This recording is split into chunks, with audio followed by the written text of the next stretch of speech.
Hey everyone, I'm Kevin with Victory 4x4. In today's video, I'm going to walk you through how to install our roof rack on this 2022 Toyota Tundra.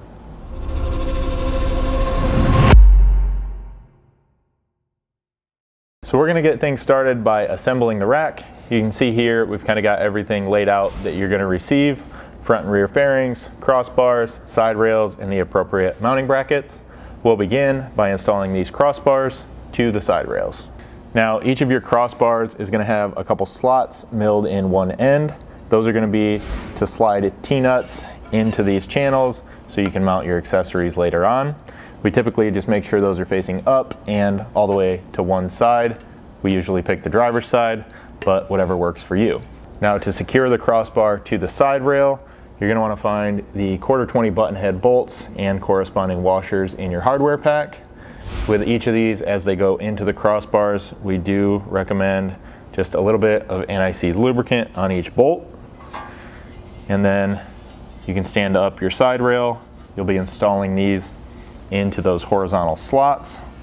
And then just kind of grab the crossbar, line these up, and start threading those bolts in by hand.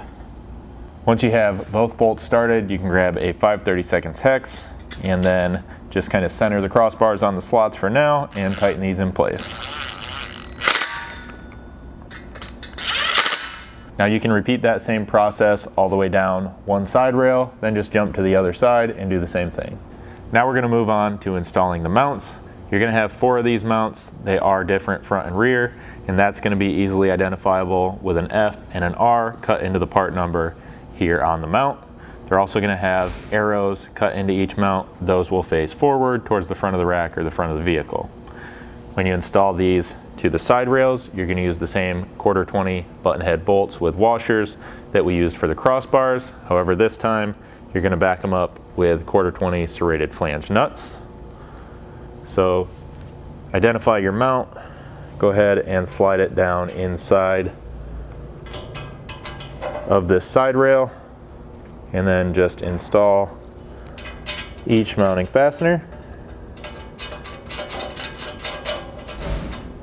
Once you have that hardware in place, I'm just going to push this mount all the way down. That way it holds the rack up as high as possible when it goes on the roof of the vehicle, and then we'll just kind of lightly snug them up for now. Now we're just going to repeat that same process here on the rear, just using the mount identified by an R. Then just repeat that same process for the remaining mounts over on the other side. Now we're going to move to the front fairing. So for this, you're going to begin by finding the provided edge lock trim to install along this front radiused edge. When you're installing this, the overall length isn't super critical. You just want to make sure that you get this kind of covering just past each of these points so that it can protect the roof surface anywhere along this front edge. So the way I'm going to do this, I'm just going to place it about 2 inches roughly past that first point and begin pressing it in place. Once you get that leading edge started, you can just kind of work your way a couple inches at a time and press this right up on to the front of the fairing. Once you work your way all the way across and to this remaining point, you can kind of just mark the edge with your thumb about 2 inches past that one. Then go ahead and grab something sharp.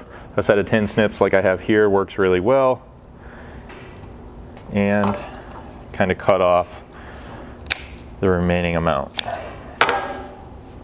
Now this is like an aluminum impregnated edge, so if you get any of this protruding from the end, just go ahead and safely peel that out of there, throw it away so that it's not going to contact the fairing or the paint on the vehicle once this is installed, and then just finish pushing this edge lock trim up onto the fairing.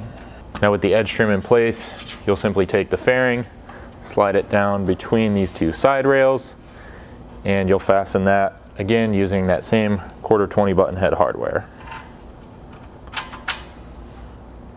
After you get all the hardware started, we're just going to go ahead and pull this all the way back to the highest point in the slots and just kind of snug it in place for now. That'll kind of just get it up out of the way while we're setting the rack up on the vehicle, and then you'll do final adjustments to that at the end. Now on the rear fairing, you're just going to take the remaining cut-off section of edge trim that you have left over from the front, kind of just loosely fold it in half here, and then you're going to cut this into 2 equal parts. Again, just clean up the edges if necessary, and you're going to install one of each of these out on either end of this fairing to cover each of these points, and then leave the extra length running inward towards the center of the vehicle. Once both of those pieces are in place, it should look about like the one I have here, and then this will just install the same way as that front fairing between these 2 side rails, and again, just raise it up and snug it in place. Now that we have the rack assembled, you can grab a friend to help you carefully place this up on the roof of the vehicle. Now with the rack placed up here loosely on the roof of the vehicle, we need to locate it both side to side and front to rear so we can drill the mounting holes. So I started by removing this rear crossbar. You guys shouldn't need to do that. I just did it so you can have a better visual in here while we're getting this marked out and drilled. We're basically going to be measuring from the back edge of this rear mount to the front edge of this black trim here at the rear corner of the roof. So just place your tape measure tight here to the back of this rear mount, down at the mounting surface, measure straight back to the front edge of that black trim, and what you're going to be looking for is to be in between 8 5/8 and 8 3/4 inches there. We're going to give you a pretty tight window for placing these mounts up here, just to know you get this rack placed properly on the roof of the vehicle. Once you have the rack placed properly, you can come in being careful not to move it, and just using a Sharpie, go ahead and mark the center of each of these mounting holes.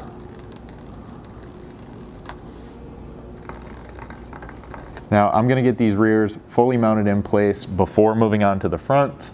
That way these can hold the rack secure from front to rear before we move on. Now just in case I didn't mention it before, you'll want to also make sure you're paying attention to the gap here between the inside edge of this mount and the edge of the roof, making sure that's even on both the driver and passenger side as well before you mark these out. Then you can go ahead and temporarily remove this mount.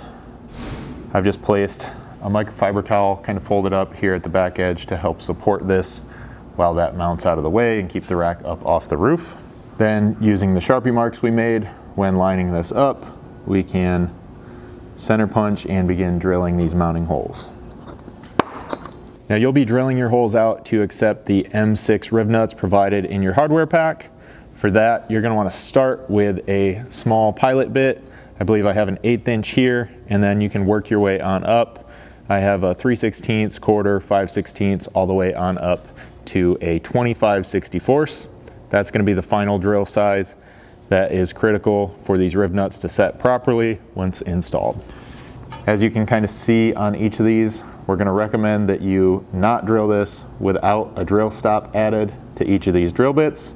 Highly recommend having these so that you don't drill too deep, potentially into the headliner or further down into the vehicle, and damage anything inside of there.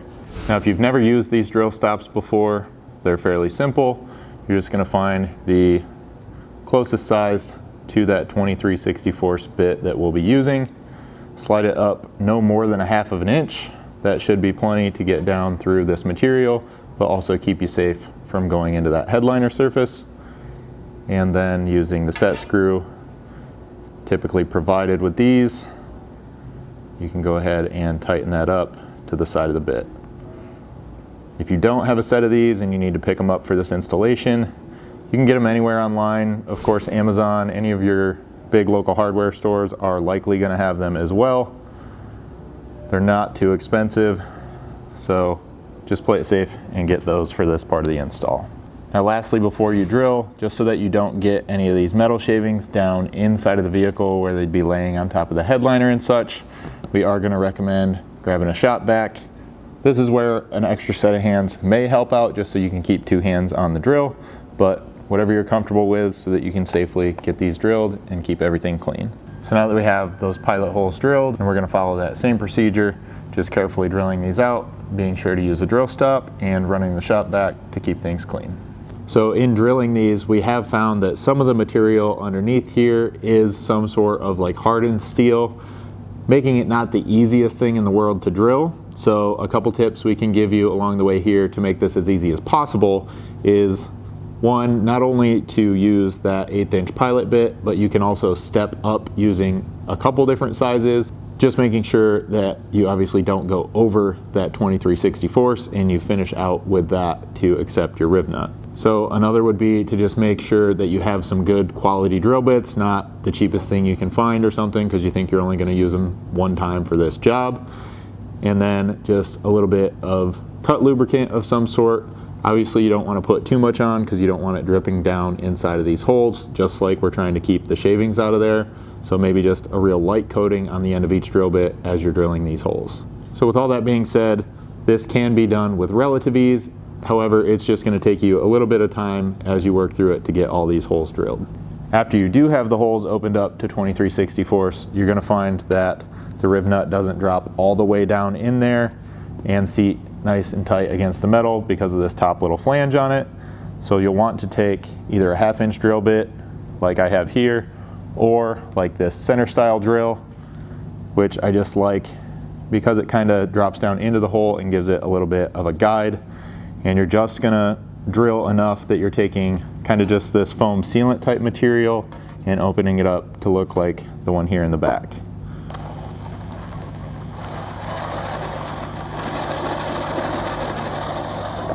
So that's really all there is to it. You can then get that out of the way. You don't want to go any further down into the metal because then your rib nuts aren't going to seat and grab properly. Now we're ready to install the rib nuts into each of these holes. Now when you're ready to install the rib nut into the hole you drilled, you will want to take a little bit of your RTV and just place a thin bead around the outside edge of it here. You don't need to go too crazy, but you're basically trying to make sure that this rib nut is completely sealed to the roof surface. So you can kind of spread that out a little bit and then carefully just press that down into your already drilled hole. So a couple different ways you can do this. We're going to provide you with this small tool setup. This is perfectly capable of setting each of these rib nuts in place. What it is a long M6 bolt to thread into the rib nut out on this end. You're going to stack it with a flat washer here, the high nut here that should slide loose on the bolt, followed by the serrated washer and then the rib nut itself. Go ahead and kind of hand tighten this, and then you can drop it down into the hole and push it down tight. Once you feel everything get nice and tight, go ahead and just back that bolt out. Make sure you get that little serrated washer back out of here, and then just double check to make sure that you got that fully seated. Now another way you could get these installed would be using a rib nut installation tool like the one I have here. These are readily available out on the market. There's all different types. Some of them are pneumatic, some of them like this would be powered by a drill. The gist of it is you thread one of your rib nuts here on the end. Using the power of a drill on this end, you can hold the tool tight and kind of accomplish the same thing we did with our tool. The drill will pull this in and seat it against the metal down there in the roof. They are a good thing to have and pick up if you do plan to run a lot more accessories on your truck that might include the installation of more of these rib nuts. So once you have both sets of rib nuts set in the rear mounts, you can reinstall the mounts. Kind of loosely at this time, you can lightly snug these up. That's just going to hold the rack from front to rear on the vehicle when we're drilling the front mounts. So those front mounts are going to follow the exact same installation process as far as getting the rib nuts set, drilling things out. Again, just take your time, make sure you're stepping up with a few different size drill bits to get those holes drilled as easily as possible. And then after you have both front mounts set in place as well, we can begin the final installation of the mounts in the rack. So for the final installation of these mounts, I'm going to kind of just pick a corner to work on. I'm coming back, of course, to the first corner here at the rear where I started. I'm going to pull this mount free so that we can both add sealant as well as the supplied spacers to go in place underneath this mount. So now that we're installing these for the final time, you'll want to find the 1/2 inch diameter spacers that are in your bolt pack. These will be placed down in each of these holes before the mount is bolted on. We're going to be using this Permatex Ultra Black as our sealant. We find this works really well to both keep water and stuff out over time, but also stay just a little bit flexible for any minute movement in the rack. Basically what we're going to do here is apply a nice generous ring of that down in this hole. You can then take the spacer and kind of gently press that down in. After that, you'll kind of apply another generous bead around both the outside edge of the spacer and then making sure you get just a little bit on top as well. And then do the same thing here in this back hole. So basically what we're looking to do here is fill that entire cavity and any small space around the spacer to prevent any water getting in there over time. Once you have a good amount of that RTV down there on the roof, you can bring your mount back in here, get things lined up. You'll again take just a little bit more once you have things lined up and kind of fill that hole. Build up just a small mound there. This way your bolt is going to have to both pass through it as it goes into the mount, and then it'll have just a little bit to kind of squish out and seal nicely to the top of the mount as well. Now you'll want to be generous with this so that you know you get a good adequate seal. Just don't go too crazy so you don't wind up with a huge mess up here.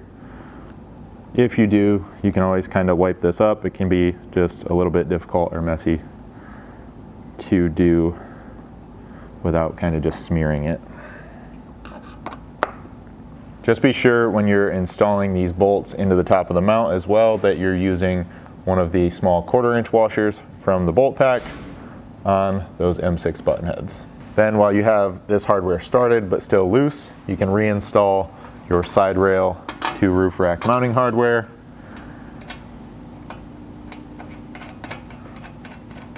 And once you have that loosely in place, you can use a 4mm hex to come in here and tighten these up. Once you've done that, you should wind up with something that looks about like I have here, where you can see a little bit of the RTV coming out of the sides. You know, you got a nice adequate seal there. Then you can go repeat that process one at a time to install the remaining mounts. Now, if you remove this crossbar as well, like I did along the way, go ahead and reinstall that as you're getting these mounts tight as well. At this point, you should have all of your mounts tight up there on the roof. You're gonna wanna come back and loosen this side rail hardware just a little bit so that you will have the adjustability here to set your side rail height. Just a couple things to pay attention to while you're doing this. One, of course, the visual aspect. You want this to look good, so you're going to want to adjust this so that it's kind of running parallel to the roof line and has the appropriate gap basically just to your visual preference. Now with that being said, we do still want you to be able to retain the use of your sunroof with this rack in place. And if you're going to do that, you are likely going to have to run this rack either close to or as high as possible here on these side rails and side mounts. So you can go ahead and adjust that up and then very carefully open that sunroof to check your clearance there, making sure that you also account for having gear up there, whether it be a rooftop tent or whatever you're going to put in place that may cause some minor flex or fluctuation in the height of those crossbars up there. So with ours, and you may or may not be able to see this very well on camera, it looks like the rear is just a little bit low. So I'm going to kind of just bump this up. Right here, I'm making the side rail about even with the bottom of the mount. And then using a 5/32 T-handle, I'm just going to tighten these up. So now I'll just step back and take a look at this. And if we like the way everything looks, we can come up here and tighten the front mounting hardware as well. Once you've tightened those, you can jump over to the other side and repeat that same process. Now the last thing you're going to do is adjust the height of both the front and rear fairings. So this is pretty self-explanatory. There's slots on the fairing. You just loosen up the side hardware and you can slide this up or down. Ideally, you're going to push it down tight to the roof, and that's going to prevent this from buffeting at all or any airflow underneath there to keep this nice and quiet as it rolls down the road. Now, we do want to talk about and recommend some of this clear paint protection film. This we're going to ask you to put in place underneath any of this edge trim where it contacts the painted roof surface, both front and rear, just to prevent any scratching where it might collect any fine dust, dirt, or debris over time. So a brief explanation on how this goes on. You're just going to push this down as far as you can tight to the roof. Grab some painter's tape and just mark out roughly about 1/4 inch in front of that edge trim. Now once you've extended the tape all the way across the front, go ahead and take a Sharpie or a pen or something and mark where you want to stop this. Now you're going to want to go just a little bit past where the edge trim stops making contact with the roof. Usually that's about in line or just past kind of the points on the front edge of that fairing. After that, you can pull the front 2 bolts on each side and then just temporarily kind of flip this fairing back up and out of the way. Then you just want to be sure before you put this down that you clean this surface. We're just going to be using some simple glass cleaner, just something that's not going to leave a residue or any streaks behind. And then you're going to apply this a lot like you would any vinyl sticker or decal, just starting at the mark here on your tape. You can kind of peel the edge just a little bit to get started. And then ideally you're going to want to have some sort of vinyl applicator or something like I have here.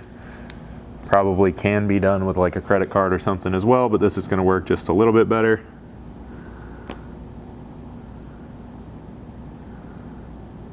And then you're just going to kind of follow your tape line all the way across. So I've kind of stuck that edge, and then just working a little bit at a time, I'll peel the backing and push this down again to follow the tape as I work my way across the front of the roof here. So as you work your way across, you're going to kind of get out here closer to your mark. Using that as a guide, you can go ahead and cut this off, which should be doable with just a sharp pair of scissors. And then just following the same process, you can complete this application. Now we flipped this back over. We made sure to reinstall the hardware out here on the side. Then we'll just push it down tight to the roof and tighten these bolts on each side of the vehicle.